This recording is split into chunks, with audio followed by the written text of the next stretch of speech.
दोस्तों, आप में से बहुत सारे इंश्योरेंस एजेंट हैं, जब क्लाइंट से मिलने जाते हैं तो वहां पर क्या होता है कि हम आ जाते हैं और बोलते हैं कि क्लाइंट इंश्योरेंस पॉलिसी नहीं ले रहा है। क्लाइंट कुछ आपसे सवाल कर लेता है, कोई ऑब्जेक्शन आ जाता है, आप उस ऑब्जेक्शन का जवाब नहीं दे पाते हैं और डील वहीं पे खत्म हो जाती है, डील आगे नहीं बढ़ पाती है और वहां से पॉलिसी उठना था जो वो उठ नहीं पाता है। दोस्तों, अगर आपको सही से ऑब्जेक्शन हैंडलिंग आती है, अगर आप सही से क्लाइंट के ऑब्जेक्शन को हैंडल करेंगे तो आप उस डील को क्लोज कर सकते हैं, आप अपना प्रोडक्ट बेच सकते हैं। तो दोस्तों, आज की ये वीडियो हर एक इंश्योरेंस एजेंट के लिए जरूरी है, क्योंकि आप जब क्लाइंट के पास मिलने जाते हो, आपके सामने जो ऑब्जेक्शन आएंगे, अगर आपने उस ऑब्जेक्शन का सही जवाब दिया तो फिर आपकी इंश्योरेंस पॉलिसी वहां से उठनी ही उठनी है। तो दोस्तों, इस वीडियो को बिल्कुल भी स्किप नहीं करना है, आपको ये वीडियो लास्ट तक देखनी है। और अगर आपको वीडियो अच्छा लगा तो वीडियो को लाइक करने के साथ साथ चैनल को सब्सक्राइब करना बिल्कुल ना भूलें और साइड में जो बेल आइकन है उस पर जाकर नोटिफिकेशन को ऑल पर सेट करें, ताकि आने वाले समय में आपको हमारी हर एक वीडियो का नोटिफिकेशन टाइम टू टाइम मिलता रहे। दोस्तों, होता क्या है कि जब भी हम क्लाइंट से मिलने के लिए जाते हैं, बहुत तैयारी के साथ जाते हैं, बहुत मेहनत करते हैं, बहुत तैयारी के साथ जाते हैं, क्लाइंट से फॉलोअप चलते रहते हैं, महीने 2 महीने तक फॉलोअप चलते रहते हैं, फिर जाके क्लाइंट मीटिंग देता है। क्लाइंट के पास जाते हैं, मीटिंग क्लाइंट से होती है, लेकिन वहीं पर एक ऐसी गलती होती है, जो क्लाइंट हमसे ऑब्जेक्शन करता है, उस ऑब्जेक्शन का जवाब हम नहीं दे पाते हैं। क्लाइंट हमसे कुछ पूछता है, उसका जवाब हम सही तरीके से नहीं दे पाते हैं और हम वहां से उठ के चले जाते हैं। तो वो हमने जो मेहनत की थी, पिछले 2 महीने 3 महीने तक जो हमने फॉलोअप किया था, वो फॉलोअप भी हमारा खराब हो जाता है, वो मेहनत भी हमारी खराब हो जाती है, तो हमारी वहां से पॉलिसी उठती नहीं है। दोस्तों, आज की इस वीडियो में हम डिस्कस कर रहे हैं ऑब्जेक्शन, यानी कि ऑब्जेक्शन कैसा आता है। जब आप क्लाइंट के पास जाते हैं तो क्लाइंट ऑब्जेक्शन करता है कि मेरे पास पहले से इंश्योरेंस पॉलिसी है, मेरी फैमिली के लिए तो मेरे फादर ने इंश्योरेंस पॉलिसी ली थी, मेरे लिए बचपन में ही मेरे फादर ने इंश्योरेंस पॉलिसी ली थी, मैंने आज से 5 साल पहले ही इंश्योरेंस पॉलिसी ले ली थी। ये ऑब्जेक्शन आपके सामने आएगा, तो उस ऑब्जेक्शन से आपको कैसे बाहर निकलना है, हम ये डिस्कस कर रहे हैं। दोस्तों, अगर आपके सामने ऐसा ऑब्जेक्शन आता है, कोई भी पार्टी, कोई भी क्लाइंट आपको ये बोले कि मेरे पास पहले से इंश्योरेंस है, तो आप उसको मुस्कुराते हुए कहिए कि सर बहुत अच्छी बात है, बहुत बढ़िया, आपने इंश्योरेंस पॉलिसी ली हुई है, आपने अपने परिवार के फ्यूचर के लिए, अपने फ्यूचर के लिए पहले से ही इंश्योरेंस पॉलिसी लेके रखी हुई है। बहुत अच्छा लगा सर सुन के, क्योंकि आज के समय में सर ऐसे बहुत कम लोग हैं जो अपने लिए, अपने परिवार के फ्यूचर के लिए इंश्योरेंस पॉलिसी लेके रखते हैं। बहुत सारे ऐसे लोग हैं जिनके पास इंश्योरेंस पॉलिसी नहीं है, लेकिन सर आप उन लोगों में से एक हो जिनके पास इंश्योरेंस पॉलिसी चल रही है, जिन्होंने अपने परिवार को पहले से ही सिक्योर किया हुआ है। लेकिन सर, मैं आपसे एक सवाल करना चाहता हूं। सवाल यह है सर, देखिए आप भी जानते हैं सरकार कुछ ना कुछ अपडेशन लेकर आती रहती है।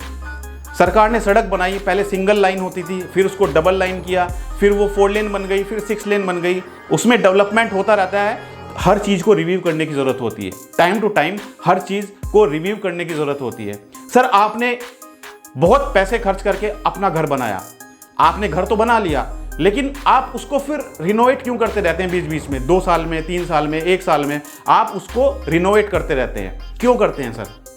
करते हैं कि नहीं करते हैं? आपको ये सवाल क्लाइंट से करना है। तो क्लाइंट बोलेगा हाँ करते हैं, बिल्कुल करते हैं। तो सर देखिए, आपने खुद जवाब दिया अपने सवाल का।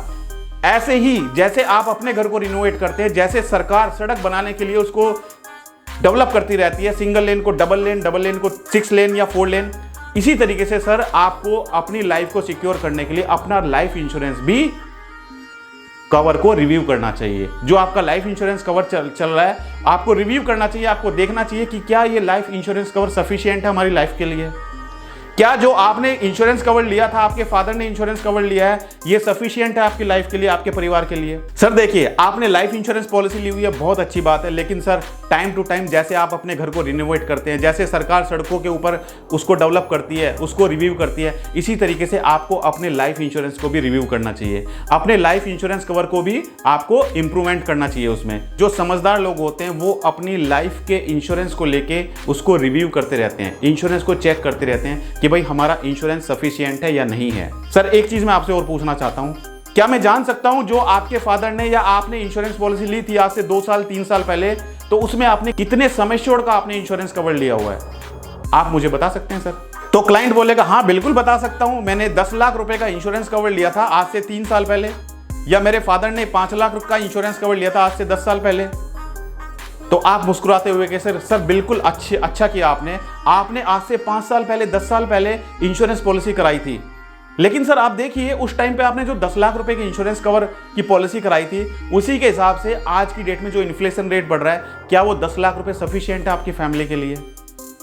क्या वो 10 लाख रुपए आपकी फैमिली उन 10 लाख से अपनी पूरी जिंदगी व्यतीत कर सकती है, अपनी पूरी जिंदगी उस 10 लाख रुपए से चला सकती है? आपके बच्चों की स्कूल की फीस उन 10 लाख से चल सकती है?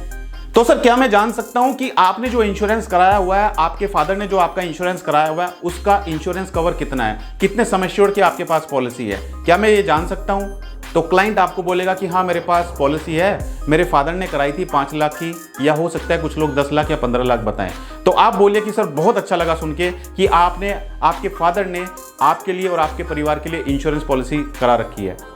तो जब आपका क्लाइंट आपको बोलेगा कि 5 लाख या 10 लाख का मेरा इंश्योरेंस है, तो आप बोलिए कि सर बहुत बढ़िया, आपने अपने परिवार के लिए, आपके फादर ने आपके लिए और आपके परिवार के लिए 10 लाख रुपए की इंश्योरेंस पॉलिसी कराई हुई है। अब दोस्तों, आप और आपका जो क्लाइंट है, आप दोनों को बात करनी है और आपको अपने क्लाइंट से एक सवाल करना है कि सर मैं आपसे एक सवाल करना चाहता हूँ कि आप और मैं सर्दियों के टाइम पे नए साल को सेलिब्रेट करने के लिए प्लान करते हैं कि भाई हम शिमला घूमने के लिए जाएंगे क्योंकि वहां पर बर्फ पड़ रही है, बर्फ देखने का बहुत मन है और हम शिमला के लिए प्लान करते हैं। सर मेरे पास गाड़ी नहीं थी, आपके पास गाड़ी थी, तो मैं आपकी गाड़ी में बैठ के, आप ड्राइव कर रहे थे, मैं साइड वाली सीट पे बैठा हुआ था और हम लोग शिमला के लिए निकल जाते हैं।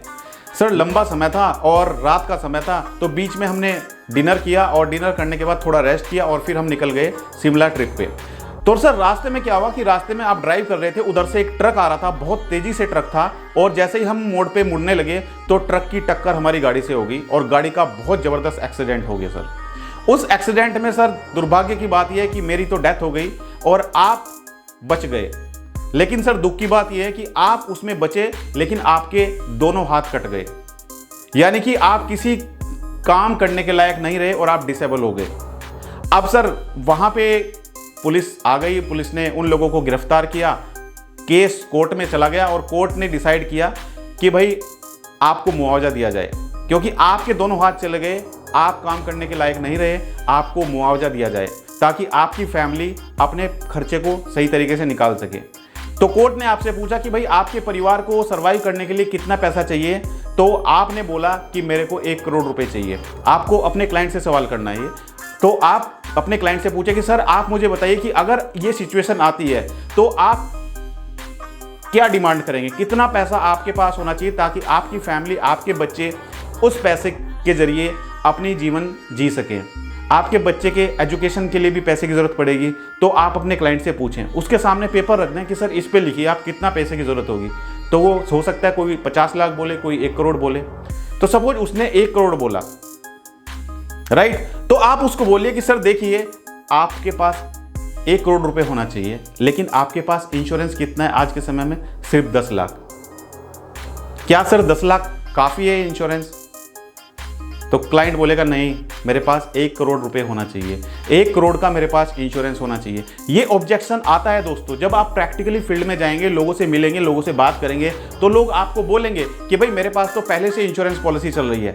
बस ये ऑब्जेक्शन सुनकर आप वहां से खड़े ना हो कि आप वहां से उठ गए और आप चलते बने, ऐसा नहीं है। आप उस ऑब्जेक्शन को सुनकर उस ऑब्जेक्शन के बारे में क्लाइंट से बात करें कि सर आप बिल्कुल सही कह रहे हो, आपके पास इंश्योरेंस है, मैं इग्नोर नहीं कर रहा हूं इस चीज को लेकर, आपके पास इंश्योरेंस है, बट सर क्या ये सफिशिएंट है या इसमें कुछ इंप्रूवमेंट किया जा सकता है? फिर आप उसको बोलो कि सर देखिए 10 लाख का आपके पास इंश्योरेंस है, लेकिन सर क्या कल अगर आप नहीं रहे अपने परिवार के साथ में, तो आपकी फैमिली इस 10 लाख से अपना पूरा जीवन व्यतीत कर पाएगी? अब सर मैंने आपको एक एग्जांपल दिया कि जैसे आप और मैं शिमला टूर पे जा रहे हैं, नए साल को सेलिब्रेट करने के लिए जा रहे हैं, अगर बाई चांस ऐसा हो जाता है आप अपने परिवार के साथ नहीं रहे या आप अपने परिवार से दूर हमेशा के लिए चले जाएंगे, तो क्या सर ये 10 लाख रुपए काफ़ी हैं? तो इसके लिए सर जैसा कि आपने मुझे बताया कि आपके पास 1 करोड़ रुपए होने चाहिए, तो आपको या तो आपके पास 1 करोड़ रुपए इस टाइम पे होने चाहिए, अगर नहीं है तो आपके पास 1 करोड़ का इंश्योरेंस होना चाहिए। तो आपके पास सर अभी प्रेजेंट में 10 लाख का इंश्योरेंस है, तो आपको जरूरत है और 90 लाख रुपए के इंश्योरेंस की। तो आपको आज ही अपने परिवार के लिए 90 लाख का इंश्योरेंस कवर कराना चाहिए, ताकि आपके सामने अगर ऐसी सिचुएशन कभी आए तो आपके परिवार को इधर उधर ना देखना पड़े। क्योंकि सर सुख के सब हैं साथी, दुख में ना कोई। सुख की घड़ी में तो सब हमारा साथ देते हैं, लेकिन दुख की घड़ी में कोई हमारा साथ नहीं देता है। सिर्फ उस समय पर काम आता है लाइफ इंश्योरेंस। तो सर आज आप अपने लिए और अपने परिवार के लिए एक ऐसा इंश्योरेंस कवर लें ताकि कल किसी भी सिचुएशन में आपके परिवार को इधर उधर ना देखना पड़े। क्योंकि सर 10 लाख का इंश्योरेंस बहुत कम अमाउंट है। आज के समय में इन्फ्लेशन रेट जिस हिसाब से बढ़ रहा है, जिस हिसाब से महंगाई बढ़ रही है, उसी के हिसाब से आपको फ्यूचर को प्लान करके आज ही इंश्योरेंस कवर लेना पड़ेगा। तो दोस्तों, इस तरीके से आप अपने क्लाइंट से बात कर सकते हैं, इस तरीके से इन ऑब्जेक्शंस को आप हैंडल कर सकते हैं। तो दोस्तों, अगर आपको मेरा वीडियो अच्छा लगा तो वीडियो को लाइक करें और सब्सक्राइब करें हमारे इस YouTube चैनल को, ताकि आने वाले समय में आपको हमारी हर एक वीडियो का नोटिफिकेशन टाइम टू टाइम मिलता रहे। और दोस्तों, संडे रात 9 बजे मैं अपना YouTube लाइव प्रोग्राम लेकर आ रहा हूं, तो अगर आपके भी सवाल हैं, आप मुझसे डायरेक्टली कनेक्ट होना चाहते हैं और अपने सवाल आप मुझसे करना चाहते हैं, तो संडे रात 9 बजे आप मेरे YouTube लाइव प्रोग्राम से जुड़ सकते हैं और अपने सवाल आप मुझसे कर सकते हैं। मैं कोशिश करूंगा कि आप सभी के लोगों के सवालों के जवाब दे पाऊं उस लाइव शो में। तो थैंक यू सो मच। आज की इस वीडियो से जुड़ने के लिए बहुत बहुत धन्यवाद।